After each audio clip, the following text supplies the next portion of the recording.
If you were to say, walk into a room right now in 2026 with a business idea, and that idea was, let's start a print magazine about niche music. Oh, you would be laughed out. Yeah. Immediately. Right. The venture capitalists wouldn't even let you finish the sentence. No way. The narrative is just so set in stone. It's been absolute for 20 years. Print is dead. Magazines are fossils. And music journalism. I mean, that's supposed to be a complete graveyard. Well, yeah, you just look at the big names. Rolling Stone is a shadow of what it was. Spin went digital. Pitchfork just got folded into something else. The whole economic model it collapsed. The second the internet showed up, yeah. That's the prevailing wisdom. Advertisers all fled to Google and Facebook. Subscriptions completely tanked, and, paper got expensive. It's a pretty simple equation. Except there is this glitch in the data. There's a massive, really stubborn exception to that rule, and it's operating out of Canada. Exclaim. It's so wildly improbable. It's a Toronto-based publisher, music and entertainment that's been around for over 30 years. And we're not just talking about some zombie brand that only exists on Twitter. No, actual ink. Yeah. On actual paper. Yeah. It's been called the last Canadian music magazine still standing. And frankly, it's outlasted peers that had, way deeper pockets and bigger corporate backing. Which is exactly why we need to dig into it. Because on the surface, okay, it's a free paper you might grab at a record store. But if you look at the mechanics of it, Exclaim actually predicted the modern attention economy way, way before Silicon Valley did. They built a business model that was almost accidentally internet-proof.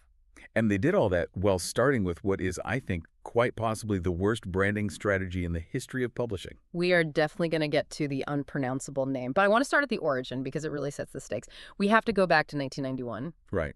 The pre-internet dark ages. The setting is Ryerson University in Toronto. It's TMU now, of course. Right. And specifically, the campus radio station, CKLN-FM. I just love that mental image. 90s campus radio. It's got to be stacks of jewel case CDs everywhere, dusty soundboards. Well, for sure. And people having these super intense arguments about bands that only 12 other people have ever heard of. That is exactly the vibe. And in the middle of all that, you've got Ian Danzig. He's the founder. And incredibly, he's still the publisher today. That's so rare. It is. So he and this group of radio programmers and musicians, they're looking at the media landscape, and they just realize something is missing. The big papers weren't touching the stuff they were actually playing on the radio. Not at all. I mean, Canada's always had this massive music scene. But back in 91, if you weren't, Bryan Adams or Celine Dion, you just weren't getting any ink of the national papers. So there was this huge disconnect between the culture happening on the street and the culture you could buy at the newsstand. Exactly. So they decided to fill that gap. They spent about a year prepping. And then in April 1992, they dropped the first issue. And this is where that punk rock ethos really comes through. They didn't hire a marketing firm. Right. They just put symbols on the cover. It was a very bold artistic choice that turned into a commercial nightmare. For the entire first year, the magazine technically did not have a name. The logo was just a string of symbols. You had an exclamation mark, a star, an @ symbol, and a pound sign. Garolics, right. Like the comic book shorthand for profanity. Which, it looks cool on a T-shirt, maybe. But if you're trying to tell your friend to go pick up a copy, what do you even say? Hey, did you see the new issue of? Right, there's a blank. And humans need words. So because the brain is wired for pattern recognition, the readers looked at those symbols, at hashtag, and they just filled in the blank with the most obvious 4-letter word that fits that context. They started calling it the Fuck Magazine. Which is, it's hilarious if you're 20 years old and working at a campus radio station. Oh, for sure. It is significantly less hilarious if you are Ian Danzig trying to walk into a local business or a bank and sell ad space. Hi, I'm the publisher of the Fuck Magazine. Would you like to advertise your coffee shop with us? It just creates an immediate ceiling. You can't scale a profanity. So Danzig realized pretty quickly that this nickname was going to kill them before they even really got started. They needed a word that captured the energy of that exclamation point, but one that was actually printable. So they pivoted. They officially adopted the name Exclaim. And it saved the brand. It did. But what's interesting is that chaotic kind of DIY energy It didn't disappear. It just moved from the cover into their distribution strategy.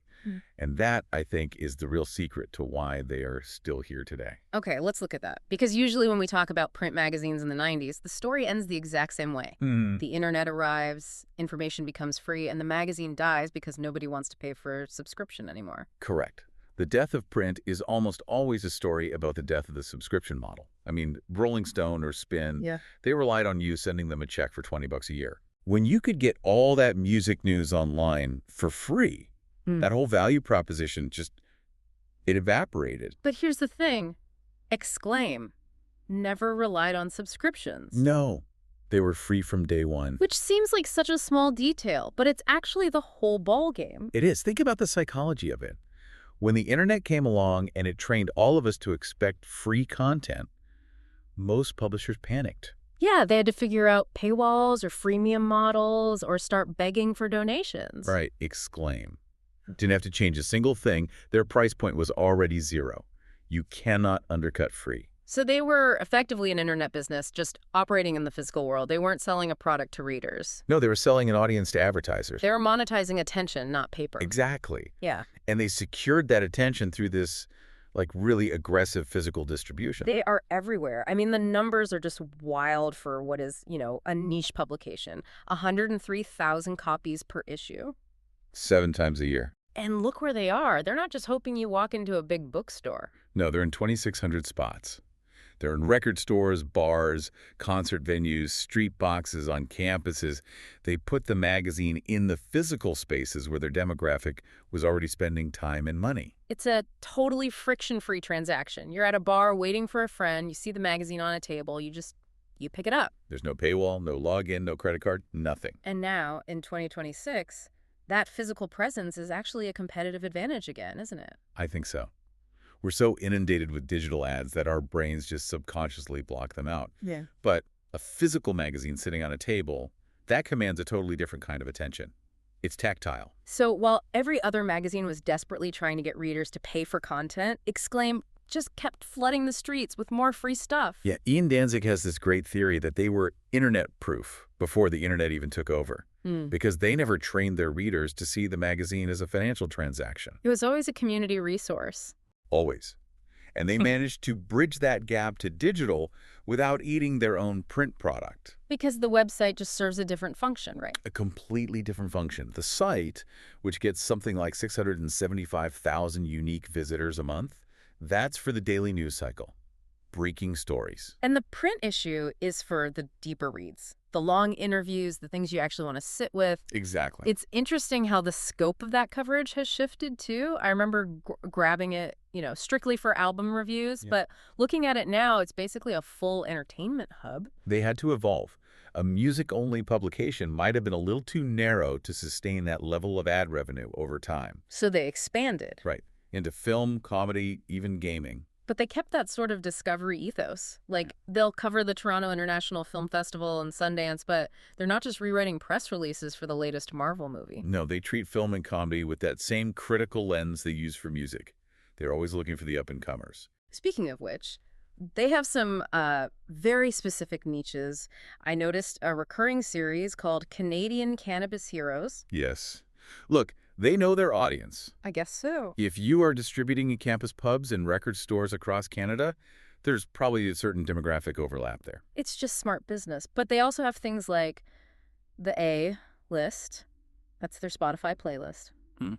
And new faves. And those recurring columns are so important. They give the reader a sense of structure and familiarity. New Faves is the direct descendant of that original 1991 mission. It's basically, here is the band you haven't heard of yet, but you absolutely need to know. That's it. Okay, so I want to shift to the people who are actually writing these articles, because there's a real argument to be made that Exclaim isn't just a music magazine.